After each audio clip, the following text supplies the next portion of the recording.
जी वो सीधा कह रहे हैं कि हम राजनीतिक पार्टियों को मंच नहीं देंगे, और किसानों ने, इनके क्रेडिट के लिए ये जाता है, उन्होंने अपनी तरफ से पूरा राजनीति से दूर इसको रखा है। उसके बाद त्यागी जी मैं आ रही हूं आपके पास।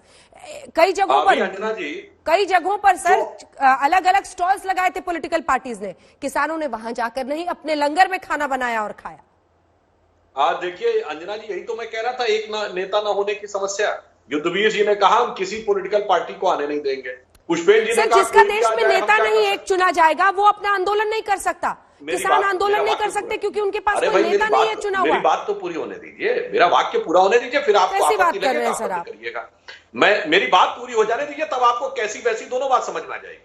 अभी आपके चैनल के ऊपर युद्धवीर जी ने कहा हम किसी राजनीतिक दल को नहीं आने देंगे। पुष्पेंद्र जी ने कहा कोई भी आ जाए हम कैसे रोक सकते हैं, राहुल गांधी जी भी आ जाए तो हम नहीं रोक सकते। अब बताइए किसकी बात सही मानी जाए? अब आप बता दीजिए, मैं ऐसी बात कर रहा हूं या वैसी बात कर रहा हूं? इस वक्त हमारे साथ अनिल घनवंत जी जुड़ रहे हैं, जो कि इस कमेटी में शामिल किए गए हैं सुप्रीम कोर्ट की तरफ से। स्वागत है आपका अनिल जी।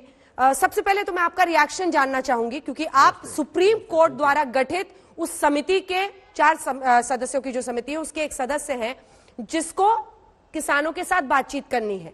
लेकिन लगता है बहुत कांटे हैं इस राह में, क्योंकि किसान संगठन इस समिति में अविश्वास जाहिर कर रहे हैं। सबसे पहली बात, आप मीडिया के जरिए, आज तक के जरिए क्या कहेंगे? मैं तो ये कहूँगा कि आदरणीय सुप्रीम कोर्ट ने एक अच्छा कदम उठाया है।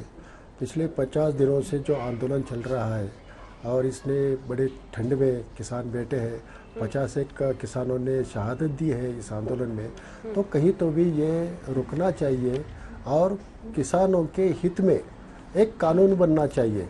जो कानून सरकार ने पारित किए थे वो अगर हमें मंजूर नहीं है तो उसमें संशोधन करके, उसमें सुधारना करके किसानों के सामने, सरकार के सामने फिर से पेश करना पड़ेगा।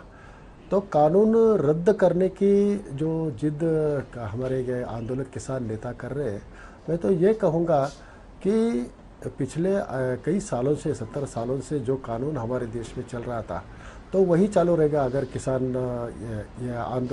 ये कानून पीछे लिए गए तो पिछले 70 सालों में क्या रिजल्ट है इसका?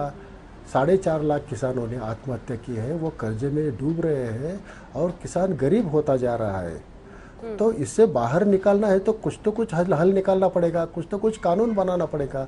अब ये कानून आपको मंजूर नहीं है तो उसमें सुधार की आवश्यकता है। तो सुप्रीम कोर्ट ने अभी इंटरवेंशन करके उसमें आपको एक समय दिया है, तो इस समय में जो कमेटी गठित की गई है उससे कोऑपरेट करके, बात करके एक सबके हित में रहेगा ऐसा एक कानून का ड्राफ्ट तैयार करके, एक रिपोर्ट तैयार करके पेश करेंगे ऑनरेबल सुप्रीम कोर्ट के सामने।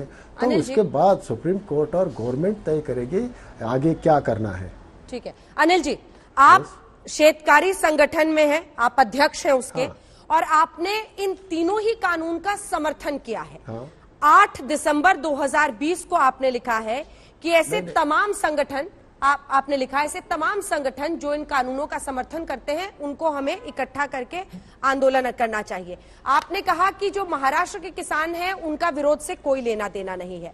आपने कहा कि अगर केंद्र ने इन कानूनों की वापसी की तो ये केंद्र के लिए अच्छा नहीं होगा। आपने सीधा एक तरह से धमकी केंद्र सरकार को दी थी। इन्हीं वजहों से किसान संगठनों को आप पर संदेह है, वो ये मानते हैं। सर उनका संदेह मैं आपके सामने रख रही हूं, फिर आप उसका जवाब दीजिएगा ताकि वो आप पर विश्वास करें। उनका कहना है कि इसके मद्देनजर आप तो वही बात कहेंगे जो सरकार कह रही है। अब आप उनका संदेह कैसे दूर करेंगे ये बताइए।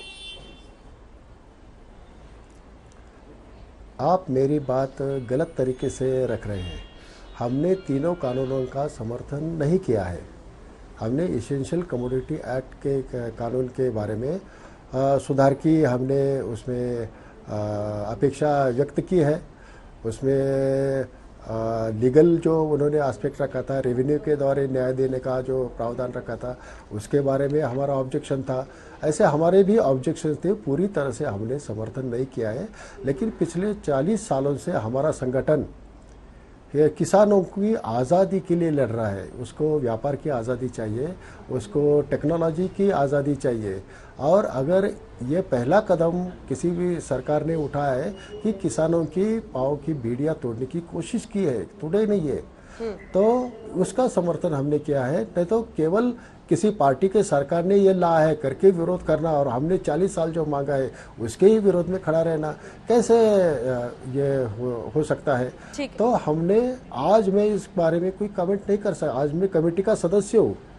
आज मेरी जो राय है, मेरा जो आइडियोलॉजी है, वो बाजू रख के मेरे को काम करना पड़ेगा। जो आंदोलन किसान नेता है उनके साथ बात करके उनको क्या चाहिए उसके बारे में स्टडी करके, अगर उनको प्रोटेक्शन चाहिए, एसएमपी का सपोर्ट चाहिए तो वो कैसे दिया जा सकता है उसके बारे में हम सोचेंगे।